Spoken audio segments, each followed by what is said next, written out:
Plastics have become such an entrenched part of our lives. But what exactly is plastic?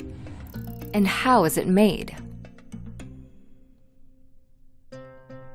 Before plastic became so ubiquitous, it underwent a transformation from being a strictly natural product to being synthetically and widely produced.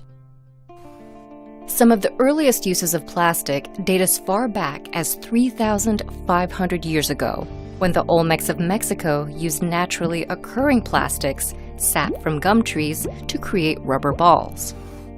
During the mid-19th and 20th centuries, synthetic plastics like celluloid and bakelite made their debut and were used for decades.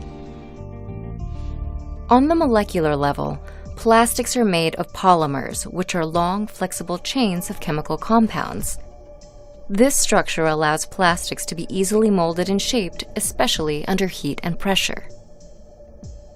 Unlike the rubber used by the Olmecs, most of today's plastics are man-made and derived from fossil fuels. Crude oil and natural gas are primary sources as they provide a cheap alternative to plastic made from plants. The first step in the production of plastic is the extraction of crude oil and natural gas from the ground. From there, the fossil fuels are sent to refineries where they are converted into several products, including the building blocks of plastic, ethane from crude oil and propane from natural gas.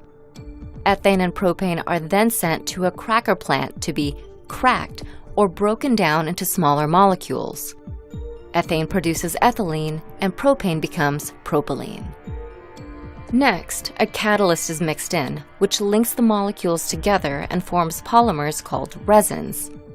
This structure allows plastics to be easily molded and shaped, especially under heat and pressure.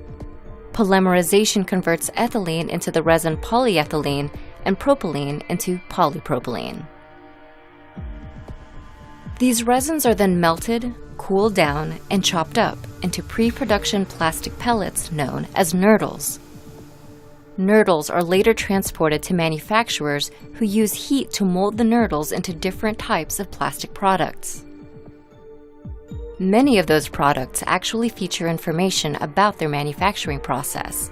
Numbers called resin identification codes are often featured, indicating which chemicals were used to make the plastic. Because of plastic's utility, its global production has doubled about every decade. The amount of plastics produced since 1950 has measured at about 9.2 billion tons, the weight of nearly 1,600 Great Pyramids of Giza. Much of this plastic ends up as trash. Single-use plastics such as straws, grocery bags, and packaging products are particularly detrimental. They often aren't recycled and constitute about 40% of all plastic waste. They end up damaging natural habitats, endangering wildlife, and polluting communities around the world. Moving forward, a great way we can counter this plastic pollution is to reduce the amount of single-use plastics we use. By opting instead for reusable alternatives in our day-to-day lives, each person can make a huge impact in helping decrease plastic waste. For plastics that are already produced, other solutions are being explored. Scientists have discovered that a few organisms are capable of breaking down plastic material. Waxworms and mealworms, for example, can devour plastics and turn them into compost. Another plastic-consuming organism is a microbe, which shrinks the time plastic takes to degrade from hundreds of years to only a few days. Change is happening in the production of plastics as well, with some manufacturers turning back to plants for ingredients.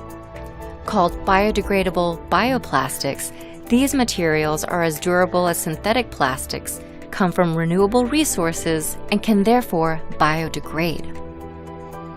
Even the rubber tree, the same plant used by the Olmecs, is once again being sourced for plastic.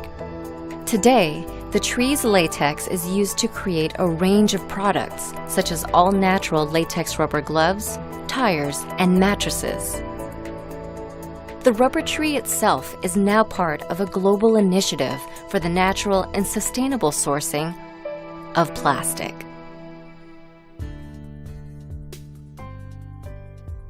Plastics can be found almost anywhere, but by understanding its chemical makeup and our uses for it, we can benefit from its versatility while also being mindful of its impact on our planet. Take your pledge today to reduce single-use plastics.